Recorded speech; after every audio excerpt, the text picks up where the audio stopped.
एक गांव था सूरदास नगर, अंधे ही अंधे रहे उसमें। हाथी निकला, घंटियां बजी, टन टन टन टन, अंधे दौड़े, चिल्लाकर बोले भैया क्या है क्या है। महावत बोला हाथी है। बोले हमें देखना है। बोले तुम्हारी आंख नहीं, तुम देखोगे कैसे। बोले तुम तो हाथी को बिठाओ, हाथ से देख लेंगे हम तो। हाथी बिठा दिया गया। अब कुछ ने हाथी के कान पकड़े, कुछ ने सूंड, कुछ ने पांव, किसी ने पूंछ, किसी ने पीठ, ऐसे देख लिया। हाँ,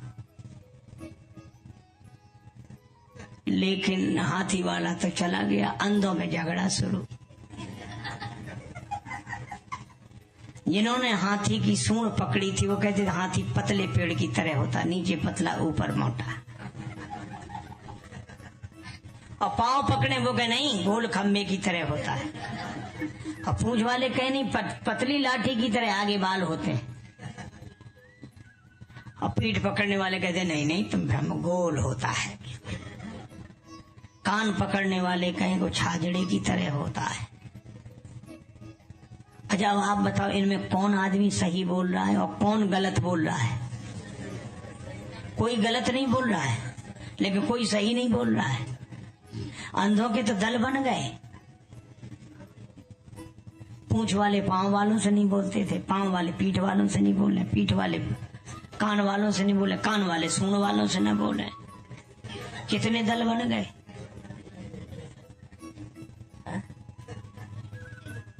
अब कुछ लोग आए शाम को जो कहीं गए थे, वो भी अंधे। अरे हमारे गांव में तो बड़े आराम था, आराम से हम लोग मिलते जुलते थे, अब क्या हो गया। अरे कहा कि वो एक हाथी आया था, तो वो कहने लगे इससे हम पहले ही अच्छे थे जब हाथी नहीं आया था। और मुझे लगता है कि सारे झगड़े अंधों में ही होते हैं, अंधों के ही दल बनते हैं।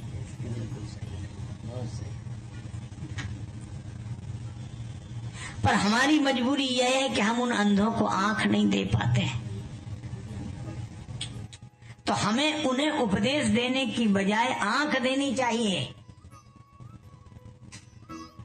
मुर्शिद वो जो असुदाए मंजिल कर दे, वरना रास्ता तो हर शख्स बता देता है। बोले वो महावत लौट के आएगा। तीसरे दिन फिर टन टन घंटे बजे, अंधे दौड़े, रुको रुको रुको रुको हमें हाथी। बोले देखा नहीं था उस दिन। बोले उसी देखने ने तो समस्या पैदा कर दी। अब अपनी अपनी बात सबने कही, पतली लाठी की तरह, गोल चबूतरे की तरह, छाजड़े की तरह, पतले पेड़ की तरह, गोल खंबे की तरह। महावत बोला हाँ ऐसा भी है, ऐसा भी है, ऐसा भी है। तो अंधे बोले क्या 10-12 हाथी लिए हो। कहा कि हाथी तो एक ही है। तो कहा फिर हमको अनेक जैसा क्यों लग रहा है। महावत ने कहा इसका उत्तर केवल एक है कि तुम्हारी आंख नहीं है, और जिनकी आंख नहीं होती उनको एक ही अनेक जैसा लगता है। एक परमात्मा अनेक जैसा लगता है, और वो अपनी जिद पर पक्के रहते हैं चाहे दूसरे से न बोले। महावत ने कहा कि अगर तुम आंख खोल सको, तुम्हें आंख मिल सके, तो तुम देख लोगे। आंख नहीं होने पर एक में अनेक को देख रहे हो, और आंख होने पर अनेक में एक को देखोगे। तो जिसे अपने अंधत्व का, अज्ञान का बोध नहीं हुआ, उसे ज्ञान का बोध क्या होगा। इसीलिए कहते जिसको नहीं है बोध तो गुरु ज्ञान क्या करे। गुरु जी के पास उपचार के लिए जाए तो अयोग्य होकर नहीं, इतना तो योग्य हो, कम से कम बुद्धि तो काम करती हो।